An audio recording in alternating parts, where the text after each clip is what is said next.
2005 ခုနှစ်ရဲ့နှင်းမြူတွေဆိုင်းနေတဲ့နေ့တစ်နေ့မှာအင်ဟိုလို့ခေါ်တဲ့ပကြီးဆရာတယောက်ကမူကျင်ဆိုတဲ့မြို့ငယ်လေးမှာရှိတဲ့စာတင်ကျောင်းတစ်ကျောင်းစီကိုပြောင်းရွှေ့လာခဲ့ပါတယ်။သူပြောင်းရွှေ့လာတဲ့ကျောင်းလေးကတာမန်ကျောင်းတစ်ကျောင်းမဟုတ်ပဲစောအနာမကြကလေးငယ်တွေအတွက်ဖွင့်လှစ်ထားတဲ့ကျောင်းပဲဖြစ်ပါတယ်။မူကျင်မြို့စီကိုကားမောင်းသွားတဲ့လမ်းခီးမှာရင်အင်ဟိုရဲ့ကားကတိရစ္ဆာန်တစ်ကောင်ကိုဝင်တိုက်မိပြီးကားရှိန်မထိန်နိုင်ပဲရင်တိုက်မှုတစ်ခုဖြစ်ပွားခဲ့ပါတယ်။ထိုချိန်ထိုကိုက်တက်မှာပဲမူကျင်မြို့ရဲ့အခြားတနေရာမှာတော့ကလေးငယ်တယောက်ဟာပြေးဆွဲနေတဲ့ရထားရှိကိုခုန်ချပြီးမိမိကိုယ်ကိုအဆုံးစီရင်သွားခဲ့ပါတယ်။ရှင်နိုင်မှုဖြစ်ပြီးတဲ့နောက်အင်ဟိုကသူ့ရဲ့ပျက်စီးသွားတဲ့ကားကိုပြင်ဆင်ဖို့အတွက်ကားဝါရှော့တစ်ခုစီယူသွားခဲ့ပေမဲ့ကားပြင်ဆရာကကားကိုအမြန်ပြင်ပေးလို့မရပဲအချိန်တော်တော်ကြာမယ်လို့ဆိုလာတဲ့အခါကြောင်းသွားဖို့အတွက်အချိန်နောက်ကျနေပြီဖြစ်တဲ့အင်ဟိုကပျက်စီးနေတဲ့ကားကိုပဲဆက်မောင်းလာခဲ့ရပါတယ်။လန်ကူလက်မှာတော့ယူဂျင်းလို့ခေါ်တဲ့မျိုးသမီးတယောက်ရဲ့ကားကအင်ဟိုရဲ့ကားကိုနောက်ကနေမတော်ဆဝင်တိုက်မိပါတော့တယ်။ယူဂျင်းကသူမရဲ့အမားအတွက်ချက်ချင်းပဲတောင်းပန်လိုက်ပြီးအင်ဟိုကိုကြောင်းထိကားကြုံလိုက်ပို့ပေးမယ်လို့ကမ်းလှမ်းခဲ့ပါတယ်။ကားပေါ်မှာလိုက်ပါလာရင်းနဲ့စကားစားပြီးပြောကြရာကနေယူဂျင်းဟာကလေးငယ်ကာကွယ်စောင့်ရှောက်ရေးနဲ့လူမှုတရားမျှတရေးအတွက်ဆောင်ရွက်နေတဲ့ဒေသခံရပ်ဖက်အဖွဲ့အစည်းတစ်ခုမှလုံးလုံးနေသူဖြစ်ကြောင်းသိလိုက်ရပါတယ်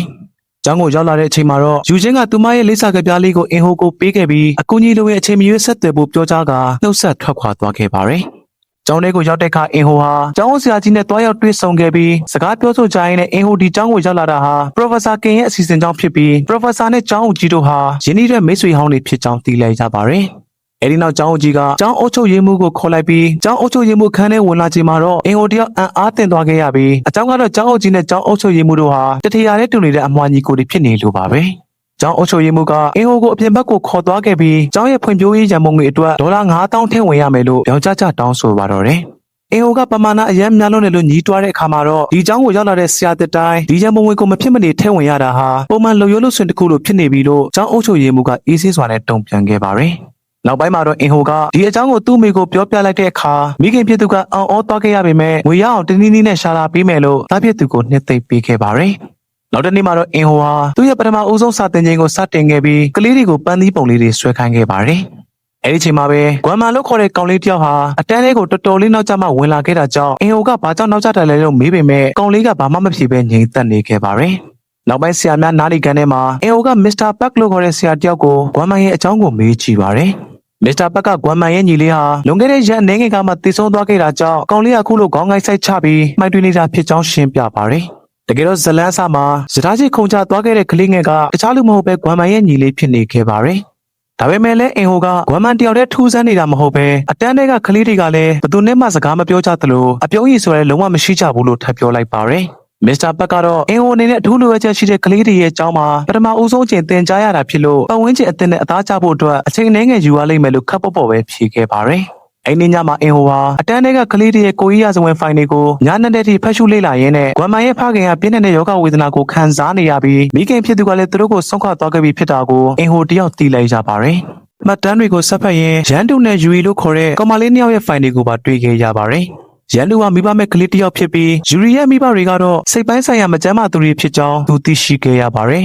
။မှတ်တမ်းတွေကိုဖတ်ပြီးသူပြန်ထွက်ခါနေမှာပဲအပေါ်တက်ကနေတစုံတစ်ယောက်ရဲ့အော်တန်ကိုရုတ်တရက်ကြားလိုက်ရတာကြောင့်အတန်လာရစီကိုလိုက်သွားရင်းနဲ့မိန်းကလေးရိုးကနာကိုသူရောက်သွားခဲ့ပါတယ်။ဘာဖြစ်တာလဲဆိုတာကိုသိရအောင်တကားကိုဖိဖို့အတွက်ပြင်နေချိန်မှာပဲကျောင်းလုံခြုံရေးအဆောင်ရောက်လာခဲ့ပြီးရေချိုးခန်းထဲကနေအော်တန်ကြားရတယ်လို့ပြောပြပေမဲ့လုံခြုံရေးအဆောင်ကတော့ဒီကျောင်းကကလေးငယ်တွေဟာညဘက်ဆိုရင်အပျော်သဘောတက်တက်ဒီလိုပဲအော်ဟစ်နေကြတာပါဆိုပြီးအရေးမဆိုင်သလိုပဲပြန်ဖြေခဲ့ပါတယ်။နောက်တနေ့မှာတော့ဂွမ်မာရဲ့ညီလေးတည်ဆုံမှုကိုဖုံးကွယ်ပေးဖို့အတွက်ကျောင်းအုပ်ကြီးစီကနေငွေယူနေတဲ့ရဲရရှိချမ်းကိုကျောင်းအုပ်ရုံးခန်းထဲမှာတွေ့လိုက်ရပါတယ်။တစ်ချိန်တည်းမှာပဲအင်ဟိုဟာကျောင်းဖွံ့ဖြိုးရေးရန်ပုံငွေကိုပေးသွင်းဖို့အတွက်ရုံးခန်းရှိကိုရောက်လာခဲ့ပြီးငွေသွင်းပြီးတဲ့နောက်ဆီယမ်မန်နားနေကန်ချီသွားမှာတော့အင်ဟိုဟာအလွန်တုန်လှုပ်ချော်ချားပွဲကောင်းတဲ့မြင်ကွင်းတစ်ခုကိုမြင်လိုက်ရပါတယ်။အဲဒါကလည်းဆရာဖြစ်သူမစ္စတာဘက်ဟာဂွမ်မန်ကိုကန်ကြောက်နေပြီးအကျဉ်းသားကင်းမဲ့စွာရိုက်နှက်နေတာပဲဖြစ်ပါတယ်။အင်ဟိုကချက်ချင်းဝင်ထားလိုက်ပြီးဘာကြောင့်ဒီလောက်ထိပြင်းပြင်းထန်ထန်ရိုက်နှက်နေရတာလဲလို့မေးခွန်းထုတ်တော့မစ္စတာဘက်ကဂွမ်မန်ဟာပြီးခဲ့တဲ့ညကမိန်းကလေးနှစ်ယောက်နဲ့အပြင်ကိုထွက်သွားခဲ့လို့ဖြစ်ကြောင်းပြီးတော့သူ့ရဲ့ညီလေးဟာလည်းဒီလိုမျိုးကျောင်းကနေထွက်သွားခဲ့ပြီးတဲ့နောက်မကြခင်မှာပဲတည်ဆုံသွားခဲ့ရတယ်လို့ဆိုလာပါတယ်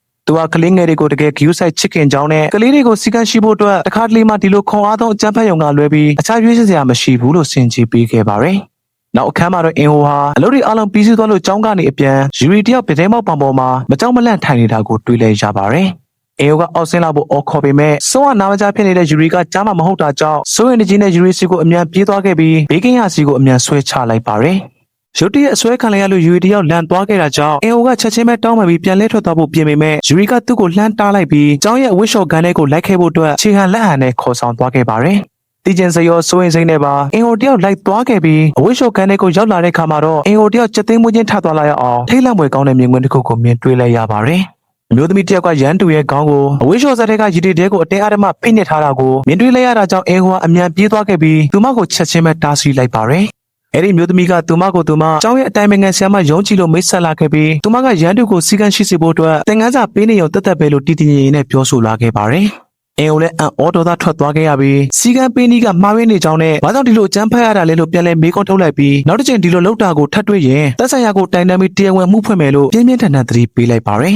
။အဲ့ဒီမှာပဲရန်တူကသတိလစ်မေမျောသွားခဲ့လို့အင်ဟိုကသူမကိုဆေးရုံစီချက်ချင်းပို့ဆောင်ပေးလိုက်ပြီးလမ်းမှာတဲ့အင်ဟိုဟာယူချင်းစီကိုဖုန်းဆက်ပြီးဖြစ်ပျက်ခဲ့တဲ့ညအားလုံးကိုပြောပြလိုက်ပါတယ်။နောက်တနေ့မှာအင်ဟိုဟာကျောင်းအကြီးရဲ့ရုံးခန်းစီကိုရောက်နေခဲ့ပြီးကျောင်းအကြီးကဆီယမ်မာယုံဟာကလေးတွေပေါ်အရန်တင်းကျပ်လွန်တာကိုဝန်ခံခဲ့ပြီးရန်တူပေါ်လှုပ်ခဲ့တဲ့လုပ်ရက်အတွက်သူမနောင်တရကပြန်လဲတောင်းပန်သွားမှဖြစ်ကြောင်းပြောပြလာပါတယ်။အဲ့နောက်ကျောင်းအကြီးကရန်တူကိုဘယ်ဆေးရုံမှာတင်ထားတယ်လို့မေးမြန်းတဲ့အခါအင်ဟိုကရိုးသားစွာနဲ့ပဲဆေးရုံရဲ့နာမည်ကိုပြောပြလိုက်ပါတယ်။အဲ့ဒီနောက်အင်ဟိုတယောက်စာသင်ခန်းထဲကိုပြန်ရောက်နေခဲ့ပြီးကလေးတွေကိုတယောက်နဲ့တယောက်ပုံတူပကြီးဆွဲပေးကြဖို့အတွက်ခိုင်းထားလိုက်ပါတယ်။ရန်သူကဆေးရုံမှာပဲရှိနေသေးတာကြောင့်ယူရီတယောက်တွဲဖက်မရှိဖြစ်နေတာကိုမြင်လိုက်ရတာကြောင့်အင်ဟိုကယူရီရဲ့ရှိမှသွားထိုင်လိုက်ပြီးသူကယူရီရဲ့ပုံကိုဆွဲပေးမှဖြစ်ကြောင်းနဲ့ယူရီကလည်းသူ့ရဲ့ပုံကိုပြန်ဆွဲပေးဖို့အတွက်ခြေဟန်လက်ဟန်နဲ့ကျင်လာစွာနဲ့ပြောပြနေပါတယ်။ဒါပေမဲ့ယူရီကတွန်းဆုတ်နေခဲ့ပြီးသူမရဲ့မျက်နှာမှာအမာရွတ်တွေအများကြီးရှိနေလို့ပကြီးကားထဲမှာပါအမာရွတ်တွေပေါ်နေလိမ့်မယ်လို့လက်ဟန်ခြေဟန်နဲ့ပြန်ပြောရှာပါတယ်။အင်ဟိုကနှွေးထွေးတဲ့အပြုံးလေးနဲ့သူမကိုလှပတဲ့ပကြီးကားတစ်ချက်ဆွဲပေးပါမယ်လို့ကတိပေးကနှိမ့်သိမ့်လိုက်ပြီးခဏကြာမှတော့သူမရဲ့နူးညံ့တဲ့စိတ်ထားလေးကိုထင်ဟပ်စေတဲ့အလွန်လှပတဲ့ပကြီးကားလေးတစ်ချက်ကိုအင်ဟိုအပီးသက်ဆွဲပေးနိုင်ခဲ့ပါတယ်။အဲဒီအချိန်မှာတော့အချိန်တော်ကြာပျောက်ဆုံးနေတဲ့နူးညံ့တဲ့အပြုံးလေးတစ်ခုကိုယူရီရဲ့မျက်နှာပေါ်မှာပထမဆုံးအချိန်ဖြစ်ပြန်လည်ပေါ်ထွက်လာခဲ့ပါတယ်။နောက်ပိုင်းမှာတော့အင်ဟိုစီကိုရန်သူနဲ့ပတ်သက်ပြီးရေးကြီးတဲ့ကိစ္စတစ်ခုကိုပြောကြရှိလို့တွေးဆုံခြင်းကြောင့်ယူချင်းကဖုန်းဆက်လာပါတယ်။အင်ဟိုနဲ့ယူချင်းတွေ့တဲ့အခါမှာတော့ယူချင်းကအလွန်တရာဆိုးဝါးလာပြီးရင်နာစရာကောင်းတဲ့အမှန်တရားတစ်ခုကိုဖွင့်ချလိုက်ခဲ့ပြီးရန်သူကလိမ်မိုင်းဆိုင်ရာစော်ကားခြင်းကိုခံခဲ့ရပြီးအဲဒီလိုရုံမာတဲ့ကျူးလွန်သူကအခြားသူမဟုတ်ပဲကျောင်းအကြီးကိုယ်တိုင်ဖြစ်တယ်လို့ယူချင်းကပြောလာခဲ့ပါတယ်။ရန်သူပြီးခဲ့တဲ့ညကကိုယ်တိုင်ရေးထားတဲ့စာရွက်လေးကိုယူချင်းကအင်ဟိုစီကိုကမ်းပေးလိုက်ပြီးအဲဒီစာရွက်ပေါ်မှာသူမပေါ်ကျူးလွန်ခဲ့တဲ့ညအရာအလုံးကိုအသေးစိတ်ရေးသားဖော်ပြထားခဲ့ပြီးစာရွက်ထဲမှာတော့ကျောင်းအုပ်ကြီးသားမကကျောင်းအုပ်ချုပ်ရေးမှူးနဲ့မစ္စတာဘက်တို့ဟာလည်းပါဝင်ပတ်သက်နေကြောင်းဖော်ပြထားပါတယ်။ပိုပြီးတုံလို့ဆရာကောင်းတာကမစ္စတာဘက်ခါယောက်ျားလေးတွေကိုမှလိမ်မိုင်းဆိုင်ရာအမျက်ထုတ်နေကြောင်းရေးသားထားပါတယ်။ဒီအကြောင်းကိုကြားသိချိန်မှာတော့အင်ဟိုဟာဒေါသထွက်လွန်လို့ရဲစခန်းကိုတွားတိုင်ဖို့အတွက်ယူချင်းကိုတိုက်တွန်းပေမဲ့ယူချင်းကခေါင်းခလိုက်ပြီးတွားတိုင်လည်းအလကားပဲလို့ဆိုလာပါတယ်။ကလေးတွေကဖွင့်ပြောပြရင်တော့ရဲတွေကကလေးတွေကိုကျောင်းကိုပဲပြန်ပို့ပေးကြလိမ့်မယ်လို့ရှင်းပြလိုက်ပြီးတမျိုးလုံးကအချင်းပြတ်ချစားနေကြောင်းနဲ့ရဲတွေကိုယ်တိုင်ကကျောင်းအုပ်ကြီးနဲ့ပူးပေါင်းကြံစီက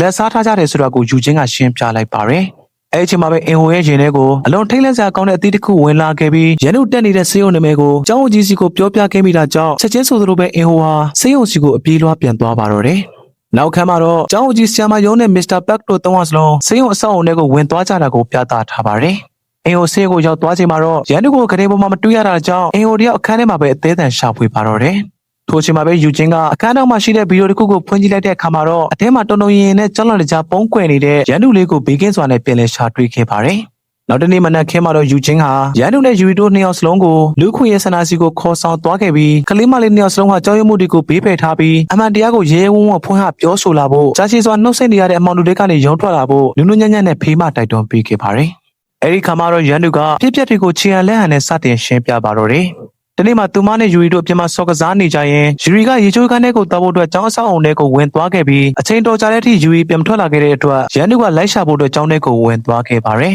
။အဲဒီအချိန်မှာကျောင်းအကြီးကရန်သူကိုသူ့ရုံးခန်းထဲကိုလာဖို့ခေါ်လိုက်တာကြောင့်ရန်သူကမသွားဘဲညှင်းဆန်တဲ့အခါကျောင်းအကြီးကသူမကိုအတင်းအဓမ္မဆွဲခေါ်သွားခဲ့ပါတယ်။ရုံးခန်းထဲရောက်သွားတဲ့အခါမှာတော့ကောင်လေးတယောက်နဲ့ကောင်မလေးတယောက်ရဲ့လင်းဆက်ဆန်နေတဲ့ရုပ်သံဗီဒီယိုဖိုင်တစ်ခုကိုပြသထားခဲ့ပြီးသူမကိုပါအတင်းအဓမ္မစော်ကားဖို့ကြိုးစားခဲ့တာကြောင့်ရန်သူကကျောင်းအကြီးကိုတွန်းဖယ်ပြီးရေချိုးခန်းထဲကိုထွက်ပြေးပေါင်းခဲ့ပေမဲ့ကျောင်းအကြီးကနောက်ကနေလိုက်လာခဲ့ပြီးအခန်းထဲထိသူမကိုရဲရဲဆက်ဆက်ကြမ်းဖက်ခဲ့ပါတယ်။အင်ဟိုညာဘက်ကြီးကြားလိုက်ရတဲ့ငိုတန်းဟာအခြားသူမဟုတ်ပဲဒီလိုရက်ဆက်စွာအာဓမ္မပြုကျင့်ခံနေရတဲ့ရန်သူရဲ့အတန်ပဲဖြစ်နေခဲ့ပါတယ်။ရန်သူရဲ့လက်ဟန်ပြရှင်းလင်းချက်တွေကိုနားလည်သဘောပေါက်သွားတဲ့ယူရီကလည်းမျက်ရည်တွေပေါက်ပေါက်ကျလာခဲ့ပြီးချက်ကြီးတငယ်ငိုကြွေးပါတော့တယ်။ယူရီကလည်းသူမကိုယ်တိုင်ဒီအလားတူအဖြစ်ဆိုးမျိုးနဲ့ကြုံခဲ့ရကြောင်းအင်ဟိုကိုလက်ဟန်နဲ့ပြောပြလာခဲ့ပြီးတနေ့မှယူရီကရန်သူကိုစောင့်နေတော့ကျောင်းကြီးရောက်လာခဲ့ပြီးမုတ်ကျွေးမယ်လို့ဆိုကရုံးခန်းထဲကိုခေါ်ဆောင်သွားခဲ့ပြီးနောက်ရုံးခန်းထဲမှာပဲသူမကိုရုံမာစွာစော်ကားခဲ့ပါတယ် ဒီဖြစ်ပျက်တွေကိုပြန်လဲပြောပြနေရင်ယူရီတယောက်ဝမ်းနဲ့လွန်းတာကြောင့်အတားအဆီးမရှိငိုကြွေးနေခဲ့ပြီးဒီချိန်မှာရန်သူကယူရီကိုကြောင်းကြီးစော်ကားနေတာကိုသူမကိုယ်တိုင်မျက်မြင်တွေ့ခဲ့ရကြောင်းထပ်ဖြည့်ပြောလာခဲ့ပါတယ်။ဒီနေ့မှရန်သူကမုတ်တီဝဲပြီးပြန်လာချိန်မှာကြောင်းကြီးရဲ့ရုံငန်းထဲကနေတချင်းတန်ကြားလိုက်ရတဲ့အတွက်အတန်လာယာကိုလိုက်သွားရင်ရုံငန်းထဲကိုဝင်သွားမိပြီးအဲ့ဒီမှာယူရီပေါ်ကြောင်းကြီးကျွလွန်နေသမျှကိုအထင်သားမြင်တွေ့ခဲ့ရတာဖြစ်ပါတယ်။ဒါကိုမြင်ပြီးရန်သူကချက်ချင်းထွက်ပြေးခဲ့ပေမဲ့ကြောင်းကြီးကသူ့ကိုဖမ်းမိသွားခဲ့ပြီးဘသူကမှပြန်မပြောဖို့အတွက်ခြေဟန်လက်ဟန်နဲ့ချိန်ချောက်ခဲ့ပါတယ်။နောက်တစ်ခါမှတော့အင်ဟိုဟာသူ့ရဲ့တိုက်ခန်းလေးထဲမှာရှိနေတော့အမေဖြစ်သူကအင်ဟိုရဲ့သမီးလေးကိုခေါ်ပြီးရောက်လာခဲ့ပါတယ်။အမေကကျောင်းမှာအခြေအနေတွေဘယ်လိုရှိလဲလို့မေးပေမဲ့အင်ဟိုကတော့ဘာမှပြန်မဖြေတာကြောင့်ကျောင်းကြီးမှာအင်အားကြီးတဲ့အဆက်အသွယ်တွေရှိတဲ့အတွက်သူနဲ့အဆင်ပြေအောင်နေဖို့မိခင်ဖြစ်သူကအကြံပေးလာပါတယ်။အဲ့ဒီချိန်မှာပဲအင်ဟိုရဲ့အမေကကျောင်းရဲ့ဖွံ့ဖြိုးရေးရမုံငွေအတွက်သူမရဲ့တိုက်ခန်းကိုတောင်ရောင်းချလာခဲ့ပြီးဝေရှာပေးလာတယ်လို့ပြောလာခဲ့ပါတယ်။နောက်တစ်နေ့မှာတော့ယူချင်းဟာမြို့နယ်ပညာရေးမှုရုံးကိုတွားပြီးကလေးတွေပေါ်ကျူးလွန်နေတဲ့ကျောင်းကြီးရဲ့လုပ်ရည်တွေပေါ်တိုင်တန်းပါတော့တယ်။ဒါပေမဲ့တာဝန်ရှိသူတွေကဒီဖြစ်ပျက်တွေဟာကျောင်းတက်နေချိန်တွင်မှဖြစ်တာလားကျောင်းတက်ချိန်မှဖြစ်တာလားဆိုတာကိုပဲဂရုစိုက်မေးမြန်းနေကြတာကြောင့်ကျောင်းချိန်ပြင်ပမှာဖြစ်ပေမဲ့ကျောင်းဝင်းထဲမှာဖြစ်ခဲ့တာမို့အမှုကိုလက်ခံပေးဖို့အတွက်ယူချင်းကတောင်းဆိုပါတယ်။ဒါပေမဲ့လည်းပညာရေးမှုရုံးကအရေးယူဆောင်ရွက်ပေးလို့မရကြောင်းညှင်းဆန်လိုက်ပြီးမြို့တော်ခမ်းမကိုတောက်ဖို့အတွက်လွှဲချလိုက်တာကြောင့်ယူချင်းကသူမခုလေးနေမြို့တော်ခမ်းမကလာခဲ့တာဖြစ်ပြီးအဲဒီကနေမှပညာရေးမှုရုံးကိုလွှဲလိုက်တာလို့ဒေါသတကြီးနဲ့ပြန်ပြောပါတယ်။အဲဒီတော့မှသူတို့တွေဟာဒီပြဿနာတွေကိုမပါဝင်ချင်တာကြောင့်တယောက်ကိုတယောက်လွှဲချနေပြီးသူမကိုတန်တရားလဲအောင်လုပ်နေမှယူချင်းသဘောပေါက်သွားခဲ့ပါတယ်။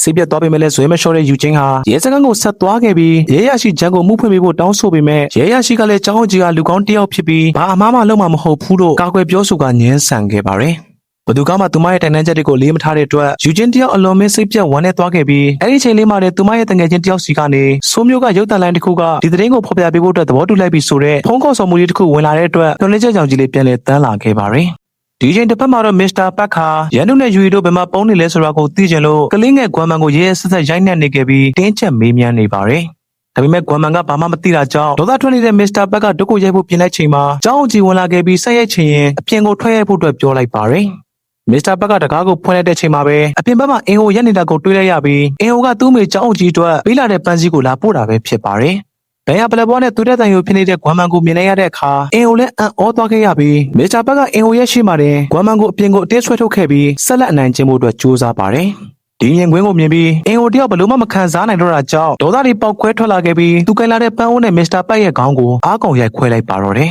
။ပြီးတာနဲ့ကွမ်မန်ကိုခေါ်ကာလူခွင့်ရေးဆန္ဒစီကိုချက်ချင်းပဲပြေးပါတော့တယ်။ဆန္ဒကိုရောက်တဲ့အခါအင်ဟိုကကွမ်မန်ကိုအားလုံးကိုဖွင့်ပြဖို့အတွက်တိုက်တွန်းခဲ့ပြီးကွမ်မန်ကအမှန်တိုင်းပြောပြရင်တကယ်ပဲတရားမျှတမှုရနိုင်မှာလားလို့ခြေဟန်လက်ဟန်နဲ့မေးတော့ပြည်ထန်ကျွလွန်သူတွေတေချာပေါက်ပြစ်ပေးခံရလိမ့်မယ်လို့အင်ဟိုကကတိပေးလိုက်ပါတယ်။ဒါကြောင့်ကွမ်မန်ဟာမစ္စတာဘက်ကသူ့ကိုတေဆွမ်းသွားတဲ့သူညီလေးကိုပါနေ့စဉ်သူ့အိမ်ကိုခေါ်ဆောင်သွားခဲ့ပြီးရဲရဲဆက်ဆက်နိုင်ချင်းလေးဆက်ခဲ့ကြောင်းအားလုံးကိုရင်ဖွင့်ပြောပြလိုက်ပါတယ်။ကွမ်မန်ရဲ့ထွက်ဆိုချက်ကိုရုပ်သံလိုင်းကနေတစ်ဆင့်မျိုးတစ်မျိုးလုံးကိုဓာတ်ရိုက်ထုတ်လွှင့်လိုက်တဲ့အခါမှာတော့မကြခင်မှာပဲကျောင်းအုပ်ကြီးကျောင်းအုပ်ချုပ်ရေးမှူးနဲ့မစ္စတာဘက်တို့သုံးယောက်စလုံးဖမ်းဆီးခံလိုက်ရပါတော့တယ်။တရားခွင်စတင်တဲ့ပထမဆုံးရုံးချိန်မှာပဲကျောင်းအုပ်ကြီးကသူ့ကိုယ်သူအပြစ်ကင်းသူတယောက်လိုဟန်ဆောင်နေခဲ့ပြီးနောက်ရုံးချိန်မှာတော့ကျောင်းလုံခြုံရေးအဆောင်ကိုတပ်သိဖြစ်ခေါ်ယူစစ်ဆေးခဲ့ပါတယ်။သူကကျောင်းမှာတာဝန်ထမ်းဆောင်ခဲ့တဲ့9နှစ်တာကာလအတွင်းဘာတန်တရားဖြစ်စရာမှမတွေ့ခဲ့ဘူးလို့ထွက်ဆိုခဲ့ပေမဲ့အင်ဟိုဘက်ကရှိနေရထိရောက်တဲ့အမေးမြန်းနေကြောင်းအမှန်တရားကပေါ်ထွက်လာခဲ့ပါတယ်။ကျောင်းဆောင်ကအရင်ကခိုးမှုနဲ့လှုပ်ထုတ်ခံခဲ့ရပြီးအလုံးလက်မဲ့ဖြစ်နေချိန်မှာကျောင်းအုပ်ကြီးကဒီကျောင်းဆောင်ရာတွေကိုပေးခဲ့တာဖြစ်တာကြောင့်သူ့ရဲ့တစ္ဆာရှိမှုကိုကျောင်းအုပ်ကြီးကငွေနဲ့ဝယ်ထားတယ်ဆိုတာကိုထင်ရှားသွားခဲ့ပါတယ်။ဆက်လက်ပြီးကလေးမလေးတွေကိုစစ်ဆေးပေးခဲ့တဲ့ဆရာဝန်မကြီးကိုတက်တဲ့ဖြစ်ခေါ်ဆိုလိုက်ပြီးသူမကကလေးတွေမှာဘာတန်ရမှမရှိဘူးလို့လိမ့်လည်ထွက်ဆိုခဲ့ပါတယ်။ဒါပေမဲ့ရှိနေရဲ့စစ်ဆေးမှုမှာတော့သူမကဆေးမှတ်တမ်းနှစ်ဆောင်ကိုတင်ပြခဲ့ပြီးဒုတိယမှတ်တမ်းမှာမိန်းကလေးတွေမှာထိခိုက်ဒဏ်ရာရှိနေတယ်ဆိုတာကိုအတီးလင်းရေးသားထားကြောင်းပေါ်ပေါက်သွားခဲ့ပါတယ်။ဒါကြောင့်သူမကိုယ်တိုင်ဟာဒီလွဲသုံးစားမှုကိုဖုံးကွယ်ပေးဖို့ကြိုးစားခဲ့တာကိုတက်တည်ပြလိုက်တာပဲဖြစ်ပါတယ်။ဒီမှုမှာပါဝင်ပတ်သက်နေတဲ့ကလေးငယ်တွေအားလုံးကစိတ်ပိုင်းဆိုင်ရာပြင်းပြင်းထန်ထန်ထိခိုက်နေကြပြီးမစားနိုင်မအိပ်နိုင်ဖြစ်နေကြတာကြောင့်သူတို့ကိုစိတ်သက်သာရာရစေဖို့အင်ဟိုကပင်လယ်ကမ်းခြေစီကိုခေါ်သွားပေးခဲ့ပါတယ်။အဲဒီမှာရန်သူကသူမငယ်ငယ်ကမိသားစုနဲ့တူဒီကမ်းခြေကိုလာခဲ့ဘူးကြောင်းနဲ့အဲဒီအချိန်ကလှိုင်းပုတ်တန်တွေကိုကြားခဲ့ရပေမဲ့အခုတော့အရာအားလုံးကိုမကြားနိုင်တော့ဘူးလို့အင်ဟိုကိုတိုးတိုးလေးပြောပြရှာပါတယ်။ကမ်းခြေမှာအေဂျင့်နဲ့တေးလာကိုဖျက်တမ်းပြီးအပြန်လမ်းမှာတော့ယူရီကဆရာအင်ဟိုသာသမီးရဲ့အဖေဖြစ်ပြီးဆရာမယူချင်းသာသမီးရဲ့အမေဖြစ်မယ်ဆိုရင်တိတ်ကောင်းပါပဲလို့ခြေဟန်လက်ဟန်နဲ့ပြောပြရှာပါတယ်။နောက်တရက်ခွင်မှာတော့ယူရီရဲ့အလက်ရောက်လာခဲ့ပြီးယူရီကသူမတတိယတန်းကလေးကဒီလိုအရမပြုတ်ကျင်တာကိုခံခဲ့ရတာဖြစ်ပြီးထွက်ပြေးဖို့ကြိုးစားတဲ့ကျောင်းအုပ်ကြီးကသူမကိုစပွဲမှာကျိုးထုတ်ထားလေးရှိတယ်လို့ရဲရဲဝံ့ဝံ့ထွက်ဆိုလာခဲ့ပါတယ်။အဲဒီညမှာပဲယူချင်းရဲ့တငယ်ချင်းကကျောင်းအုပ်ကြီးဘက်ကနေဂွမ်မန်နဲ့ယူရီတို့ရဲ့မိသားစုကိုငွေပေးပြီးအမှုကိုချေးပေးဖို့အတွက်ကြိုးစားနေကြောင်းသတင်းပေးလာပါတယ်။ကလေးနှစ်ယောက်လုံးရဲ့မိဘတွေဟာစိတ်ပိုင်းဆိုင်ရာမကျန်းမာကြတဲ့အတွက်အခြေအနေကိုလုံးဝနားမလည်ပဲအလွယ်တကူလှည့်စားခံရမယ့်အန္တရာယ်ရှိနေပါတယ်။ တစ်ချိန်တည်းမှာပဲ Professor King ကအင်ဟိုကိုတွေးဖို့အတွက်ချင်းဆိုလိုက်ပြီးအင်ဟိုရောက်သွားချိန်မှာတော့ကျောင်းကြီးရဲ့ရှင်းနေကိုပါတွေးလိုက်ရပါတယ်။ရှင်းနေကအင်ဟိုထဲဝင်ခဲ့တဲ့ကျောင်းဖွင့်ပြိုးရေးရန်ပုံငွေတွေအပါအဝင်ငွေကြေးတော်များပေးမဲ့အပြင် Professor King ကလည်းစိုးမျိုးရဲ့နာမည်ကြီးကျောင်းတစ်ကျောင်းမှာအလုပ်ကောင်းကောင်းရအောင်စီစဉ်ပေးမယ်လို့မှတ်လုံးပေးပါတယ်။ဒီမှုကလည်းနှုတ်ထွက်ပေးဖို့အတွက်အပေးလုပ်တာဖြစ်ပေမဲ့အင်ဟိုကသူတို့ရဲ့ကမ်းလှမ်းမှုကိုပြပြသားသားပဲညှင်းပယ်လိုက်ပါတယ်။နောက်ဆုံးကြုံချင်းမှာတော့ရန်သူတက်သိထွက်ဆိုရမယ့်ချိန်ကိုရောက်ရှိလာခဲ့ပြီးကျောင်းအုပ်ကြီးရဲ့ရှင်းနေကရန်သူကိုဇဝေဇဝါဖြစ်အောင်လှည့်စားတဲ့အနေနဲ့သမီးကိုစော်ကားတာကျောင်းအုပ်ကြီးလားဒါမှမဟုတ်ကျောင်းအုပ်ချုပ်ရေးမှူးလားလို့မေးမြန်းခဲ့ပါတယ်။ရန်သူကကျောင်းအုပ်ကြီးလို့တိတိကျကျဖြေဆိုတဲ့အခါကျောင်းအုပ်ကြီးနဲ့ကျောင်းအုပ်ချုပ်ရေးမှူးတို့ဟာရုပ်ချင်းတရတဲ့တူတဲ့အမွှားကြီးကိုဖြစ်တာကြောင့်လူကိုယ်တိုင်ခွဲခြားပြဖို့အတွက်ရှင်းနေကစိန်ခေါ်လိုက်ပါတယ်။အင်ဟိုဘက်ကရှင်းနေကတော့ဒီလိုလုပ်ဖို့မလိုအပ်ဘူးလို့ကန့်ကွက်ခဲ့ပေမဲ့တပတ်ရှင်းနေကတော့တန်တရားဝင်အောင်ဖန်တီးပြီးတရားခံအကျောင်းအုပ်ကြီးမဟုတ်ပဲကျောင်းအုပ်ချုပ်ရေးမှူးပါလို့လွှဲချဖို့ကြိုးစားပါတယ်။ရန်သူကသူတို့နှစ်ယောက်လုံးရဲ့ရှေ့ကိုရှောက်သွားခဲ့ပြီးမျက်နှာတွေကိုတေချာဆက်ကြည့်လိုက်ပြီးတဲ့နောက်လက်ဟန်ချီရန်တဲ့စကားတခုကိုပြောလိုက်တဲ့အခါအမျိုးသားနှစ်ယောက်ထဲကတယောက်ရဲ့မျက်နှာမှာတိတိတတ်တာထိတ်လန့်သွားတဲ့တုံ့ပြန်မှုပေါ်လာခဲ့ပါတယ်။တရားသူကြီးကသူတို့နှစ်ယောက်ကိုဘလို့ခေါ်ကြသိတာလဲလို့မေးတဲ့အခါရန်သူကကျောင်းအုပ်ချုပ်ရေးမှူးကလက်ဟန်ပြဘာသာစကားကိုမတက်ဘဲကျောင်းအုပ်ကြီးတယောက်ထဲကသာတက်တာဖြစ်ပြီးတော့ကျောင်းအုပ်ကြီးကသမီးကိုနာကျင်အောင်လုပ်တိုင်းဒီအကြောင်းတွေကိုတရားရက်ကိုပြောပြရင်နင်းကိုတက်ပြစ်မယ်ဆိုပြီးလက်ဟန်ပြစကားနဲ့အမေတန်းချင်းချောက်လို့ရှိရလို့ရှင်းပြလိုက်ပါတယ်။အဲဒီခါမှာတရားကွန်တစ်ခုလုံးကလုံးဝတိတ်ဆိတ်သွားခဲ့ပြီးအရှုံးမပေးချင်သေးတဲ့တစ်ဖက်ရှိနေကနောက်ထပ်လှည့်ကွက်တစ်ခုအနေနဲ့ထပ်သုံးလိုက်ပြီးသူကရန်သူဘက်ကိုလှည့်ကယူရီအချမ်းပတ်ခံရတာကိုတွေ့ခဲ့ရတဲ့နေ့ကတချင်းတန်ကြားလို့ရုံးခန်းစီရောက်သွားတာဟုတ်မဟုတ်မေးမြန်းပါတယ်။ရန်သူကခေါင်းကြီးပြခဲ့တာကြောင့်ရှိနေကလှောင်ပြောလိုက်ပြီးမင်းကစွန်းကနားမကြဘဲနဲ့တချင်းတန်ကိုဘယ်လိုလုပ်ကြားနိုင်မှလဲလို့ပပဆက်ဆက်မေးခွန်းထုတ်လိုက်ပါတယ်။ရန်သူကသူမအတန်နဲ့ကြားရသေးတယ်လို့ပြန်ဖြေလိုက်တာကြောင့်ဒါကိုအတီးပြဖို့အတွက်တရားကွယ်မှာစမ်းသပ်မှုလေးတစ်ခုကိုလုပ်ခဲ့ပါတယ်။ရန်သူကိုစပီကာတွေဘက်ကိုကြောကိုင်းရခိုင်းထားပြီးတချင်းဖွင့်လိုက်တဲ့အခါတချင်းတန်ကြားတာနဲ့ရန်သူကလက်ကိုချက်ချင်းမြောက်ပြလိုက်ပြီးတော့သူမမသိအောင်တချင်းကိုရုတ်တရက်ပိတ်လိုက်တဲ့အခါမှာတော့သူမကလက်ကိုချက်ချင်းပြန်ချလိုက်ပါတယ်။ဒီစမ်းသက်ချက်လေးကနေရန်သူမှာအချားအာရုံနဲ့ငယ်ရှိနေသေးတဲ့ဆိုတာကိုအခိုင်အမာသက်သေပြနိုင်ခဲ့ပါတယ်။တချင်းတန်လိုတိုးညင်းတဲ့အတန်လေးတွေကိုတော့သူမကြားနိုင်စွမ်းရှိတာကြောင့်သူမရဲ့ထွက်ဆိုချက်ဟာမှန်ကန်ကြောင်းတရားကွယ်မှာအထင်သာပေါ်လင်သွားခဲ့ပြီးအဲ့ဒီနေ့အတွက်ယုံချင်းကိုအဆုံးသတ်လိုက်ပါတယ်။နောက်ခန်းမှာတော့ယူချင်းဟာကွမ်မိုင်ရဲ့အဖွားဖြစ်သူကိုတွေးဆုံဖို့သွားခဲ့ပြီးအဲ့ဒီမှာမထင်မှတ်ပဲကျောင်းအုပ်ကြီးရဲ့လူယုံဖြစ်သူဆရာမယုံကိုပါတွေးလိုက်ရပါတယ်။အကြောင်းကတော့ဆရာမယုံဟာကျောင်းအုပ်ကြီးရဲ့ညွှန်ကြားချက်နဲ့ကွမ်မိုင်ရဲ့အဖွားကိုငွေကြေးများများပေးပြီးအမှုကိုကြေးဖို့အတွက်လှုပ်ဝက်သဘောတူညီမှုရယူခဲ့တာပဲဖြစ်ပါတယ်။တစ်ဖက်မှာတော့ကွမ်မန်လေးဟာနောက်ယုံချင်းမှာတူးလက်ရောက်ရင်အဖြစ်မှန်တွေကိုဖော်ထုတ်ဖို့အတွက်ရေရဲဝုန်းဝန်းပြင်ဆင်နေရှာပေမဲ့အင်ဟိုကသူ့စီလာပြီးဝမ်းနည်းစရာကောင်းတဲ့သတင်းတစ်ခုကိုပြောပြလိုက်ရပါတော့တယ်။အဖွားဖြစ်သူကကျောင်းအုပ်ကြီးစီကနေရော်ချင်းကိုယူပြီးအမှုကိုကြေးအေးလိုက်ပြီးဖြစ်လို့တရားကွန်မှာကွမ်မန်ရဲ့ထွက်ဆိုချက်တွေကိုဆက်လက်ခံတော့မှမဟုတ်ဘူးလို့ပြောပြလိုက်တဲ့အခါကွမ်မန်လေးကယူကျုံးမရဖြစ်ခဲ့ပြီးဆက်ကြီးတငယ်ငိုကြွေးပါတော့တယ်။သူညီလေးတည်ဆုံးခဲ့ရတာဟာဒီလူရောမာရီကြောင့်ဖြစ်ရတဲ့သားနဲ့အဖွားဖြစ်သူကဘလို့လုပ်ပြီးဒီလောက်လွယ်လွယ်ကူကူခွင့်လွှတ်နိုင်ရတာလဲလို့နာကျင်စွာနဲ့မေးခွန်းထုတ်လိုက်ပြီးသူညီလေးအတွက်တရားမျှတမှုပြန်ရှာပေးမယ်လို့ကတိပေးထားတာမို့အခုချိန်မှာအဲ့လိုလုပ်ပေးဖို့ဖြစ်နိုင်သေးရဲ့လားလို့အင်ဟိုကမျက်ရည်လေးနဲ့မေးရှာပါတယ်။ဒါပေမဲ့အင်ဟိုကတော့ဘာစကားမှပြန်မဖြေနိုင်တော့ပဲနာကျင်နေတဲ့ကလေးငယ်လေးကိုတင်းကျပ်စွာပွေ့ဖက်ထားရုံကလွဲလို့ဘာမှမတက်နိုင်ခဲ့ပါဘူး။အဲ့ဒီနောက်မှာတော့ရန်သူကအင်ဟိုစီကိုချင်းကပ်လာခဲ့ပြီးကျောင်းကြီးကသူမကိုရုံးခန်းစီကိုခေါ်သွားတဲ့နေ့ကအဲ့ဒီခန်းထဲမှာဗီဒီယိုရိုက်ကူးနေတဲ့ကင်မရာတစ်လုံးရှိနေခဲ့ကြောင်းဖွင့်ဟပြောပြခဲ့ပါတယ်။အဲ့ဒီဗီဒီယိုထဲမှာကျောင်းကြီးကကောင်မလေးတက်ကိုတရားထဲမှာစော်ကားနေတာဖြစ်ပြီးအဲ့ဒီကောင်မလေးကယူရီဖြစ်နိုင်တယ်လို့သူမကယုံကြည်ကြောင်းပြောပြပါတယ်။ဒီအချက်ကိုတိတိချင်းမှပဲအင်ဟိုယူချင်းကိုခေါ်ပြီးကျောင်းကြီးရဲ့ရုံးခန်းစီကိုအပြေးလွှားသွားကြပါတော့တယ်။အခန်းထဲမှာအသေးအံရှာဖွေကြပြီးတဲ့နောက်မှာတော့ကျောင်းကြီးကယူရီကိုရရဆက်ဆက်အနိုင်ကျင့်နေတဲ့ဗီဒီယိုဖိုင်ကိုတကယ်ပဲရှာတွေ့သွားခဲ့ကြပါတယ်။သူတို့နှစ်ယောက်ကဒီဖိုးတန်ဗီဒီယိုဖိုင်ကိုယူပြီးသူတို့ရဲ့ရှင်းနေစီကိုချက်ချင်းပြေးသွားကြပြီးဒီဗီဒီယိုဖိုင်ဟာအလွန်တရာဆိုးဝါးရဲ့ဆက်လုံးတဲ့အတွက်တရားကွန်မှာလူပုံလဲပြသဖို့မသိတော့ကြောင်ရှိနေကရှင်းပြပါတယ်။ဒါပေမဲ့တရားသူကြီးကတော့သူကကိုယ်တိုင်တည်တံ့ပြသွားပေးမယ်လို့ကတိပေးလိုက်ပြီးဒီဗီဒီယိုဖိုင်သာတရားသူကြီးမြင်သွားရင်ကျောင်းအုပ်ကြီးတို့အပြင်းဆုံးပြစ်ဒဏ်ချမှတ်ခံရဖို့တေချာသွားပြီလို့လည်းအားပေးစကားပြောလာရှာပါတယ်။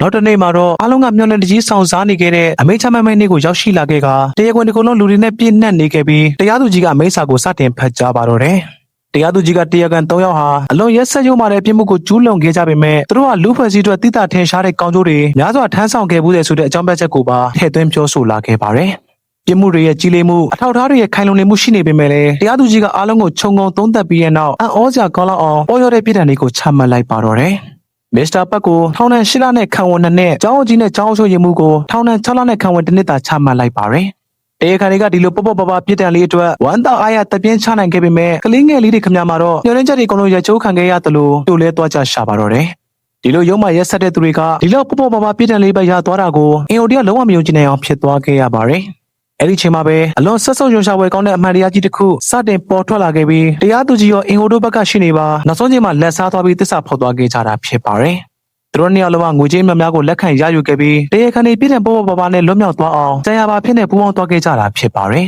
။နောက်တစ်ခါမှာတော့ကျောင်းအကြီးပြင်ကျောင်းအုပ်ချုပ်ရေးမှူးမစ္စတာပတ်နဲ့တစ္ဆာပေါင်းရှိနေတို့ဟာထောင်ထဲမဝင်ခင်အောင်ပွဲကပါတီလုပ်နေကြပြီးပျော်ပါနေတာကိုစိတ်နှစရာကောင်းအောင်မြင်တွေ့နေရပါတယ်။တစ်ချိန်တည်းမှာပဲယူချင်းဟာအင်ဟိုတယောက်ဇာတိမျိုးကိုပြန်တော့မှဖြစ်တဲ့အတွက်လာရောက်နှုတ်ဆက်နေရှာပါတယ်။အင်ဟိုတယောက်နေရက်ကိုပြန်သွားနေချိန်မှာတော့ယူချင်းစီကနေထိလန့်ဝေရတဲ့တဲ့ကိုရောက်လာခဲ့ပြီးယူရီနဲ့ရန်နုတို့ရဲ့ပြောပြချက်အရဂွမ်မန်ဟာဓာတ်တစ်ချောင်းကိုကန်ပြီးမစ္စတာပတ်ရဲ့အိမ်ကိုလက်စားချဖို့သွားနေပြီဆိုတဲ့သတင်းပဲဖြစ်ပါတယ်။ဒီချိန်မှာမစ္စတာပတ်ကပါတီပွဲကနေအိမ်ကိုပြန်ရောက်လာခဲ့ပြီးအိမ်ရှိမှစောင့်နေတဲ့ဂွမ်မန်ကိုတွေ့လိုက်ကြပါတယ်။မစ္စတာဘက်ကရေးမဆိုင်တဲ့ပုံစံနဲ့အိမ်ထဲကိုဝင်ဖို့အတွက်ခေါ်လိုက်ပေမဲ့ဂွမ်မန်ကရုတ်တရက်ဓာတ်ကိုဆွဲထုတ်လိုက်ပြီးမစ္စတာဘက်ကိုထိုးချလိုက်ပါတော့တယ်။နှစ်ယောက်သားအသေးကြီးလုံးထွေးတပ်ဖို့ကြရင်နဲ့အိမ်နာကယထာတန်လန်းပေါ်ကိုရောက်သွားခဲ့ကြပါတယ်။ယထာကြီးကအချိန်ပြင်းပြင်းနဲ့ပြေးလာနေတဲ့အချိန်မှာမစ္စတာဘက်ကဂွမ်မန်ကိုအကျဉ်းသားကင်းမဲ့သွားရိုက်နှက်နေပေမဲ့ဂွမ်မန်ကတော့တေချင်လဲတေပါစီဆိုတဲ့စိတ်နဲ့မစ္စတာဘက်ကိုလုံးဝလွတ်မပေးတော့ပဲတင်းတင်းကြပ်ကြပ်ဖတ်ထားလိုက်ပါတော့တယ်။နှစ်ယောက်စလုံးယထာလန်းပေါ်ကနေမဖယ်သွားကြပဲနောက်ဆုံးမှတော့မောင်းလင်လာတဲ့ယထာကြီးအောက်မှာနှစ်ယောက်စလုံးတေဆုံးသွားခဲ့ကြပါတယ်။အဲဝါမစ္စတာဘက်ရဲ့အိမ်ကိုအသေးအတန်ပြေးလာခဲ့ပေမဲ့အိမ်မှာဘယ်သူမှရှိမနေခဲ့တာကြောင့်သွေးကွက်တွေကိုခြေရာခံပြီးရထားလမ်းစီကိုရောက်လာခဲ့ချိန်မှာအချိန်တွေဟာနှောင်းသွားခဲ့ပြီးအသက်မနေတဲ့ကလေးငယ်လေးရဲ့ခြေခွဲဝယ်မြင်ကွင်းကိုပဲရင်ခွဲမတက်ကြည့်နေခဲ့ရပါတော့တယ်။နောက်ခါမှာတော့အင်ဟိုယူချင်းနဲ့လူဖွင့်ရေးလှုပ်ရှားသူတွေဟာတရားရုံးရှိမှအကြီးကျယ်ဆန္ဒပြနေကြပါတယ်။သူတို့တွေဘလောက်ပဲနာကျင်မှုတွေကိုတီးခတ်ပြီးအမှန်တရားကိုဖော်ထုတ်နေပါစေတရားမျှတမှုဆိုတာကတော့သူတို့နဲ့အလံဝေးတဲ့နေရာမှာပဲဆက်ရှိနေခဲ့ကြပါတယ်။ဒီလိုနဲ့ဇလန်ကတနေ့တိချိန်ကုန်သွားခဲ့ပြီးအခုဆိုရင်အင်ဟိုဟာစိုးမြို့မှာပြောင်းရွှေ့နေထိုင်နေခဲ့ပြီဖြစ်ပါတယ်။ယူချင်းကသူ့စီကိုအီးမေးလ်ဆောင်ပေးပို့လာခဲ့ပြီးကလေးတွေရဲ့အခြေအနေကအများကြီးပိုကောင်းလာပြီဖြစ်ကြောင်းနဲ့သူတို့ဟာကျောင်းဆက်မတက်ကြတော့ပေမဲ့လူခွင့်ရေးစံနာမှာဘေးကင်းလုံခြုံစွာနဲ့စောင့်ရှောက်ခံနေရကြောင်းရေးသားထားခဲ့ပါတယ်။ဒါ့အပြင်တရားရုံးကိုယူကန်ထပ်ဝင်ခဲ့ပေမဲ့လည်းပယ်ချခံရကြောင်းကိုပါဝန်ထဲစွာနဲ့အသိပေးလာခဲ့ပါတယ်။စကားရဲ့နောက်ဆုံးမြင်ကွင်းမှာတော့အင်ဟိုဟာသမီးလေးအတွက်မွေးနေ့ကိလေးကိုကင်ပြီးလမ်းလျှောက်လာနေရင်းနဲ့လမ်းခုလတ်မှာဒီဂျစ်တယ်ဆိုင်းဘုတ်ကြီးတစ်ခုကိုတွေးလို့မောကြည့်လိုက်ပါတယ်။အဲဒီဆိုင်းဘုတ်ပေါ်မှာတော့မြူကိုးတွေဖုံးလွှမ်းနေတဲ့မျိုးလေးမှုချင်းကိုအလဲလာပါလို့ရေးသားထားပါတယ်။တရားမျှတမှုမရှိတဲ့အမောင်တို့နဲ့မြူကိုးတွေအမြဲတမ်းဖုံးလွှမ်းနေတဲ့အဲ့ဒီမျိုးလေးကိုရည်ညွှန်းပြသရင်းနဲ့ပဲမှောင်မိုက်တဲ့မြင်ကွင်းထဲမှာပဲစကားလေးကိုဆုံးသက်ထားပါတယ်။အခုလိုစိတ်ဝင်စားစရာကောင်းတဲ့ဇလန်ကောင်းလေးတွေကိုဆက်လက်နားဆင်ခံစားခြင်းနဲ့ဆိုရင်တော့ကျွန်တော်ရဲ့ CDN ကို Recap Channel လေးကို Like and Subscribe လုပ်ထားပေးလို့ရပါတယ်။အဆုံးထိကြည့်ရှုပေးခဲ့ကြတဲ့တူတယောက်ချင်းစီကိုလည်းကျေးဇူးအထူးပဲတင်ရှိပါတယ်။ကျွန်တော်ကတော့အစီအစဉ်တင်ဆက်ပေးတဲ့ကိုလင်းမဲ့ဖြစ်ပါတယ်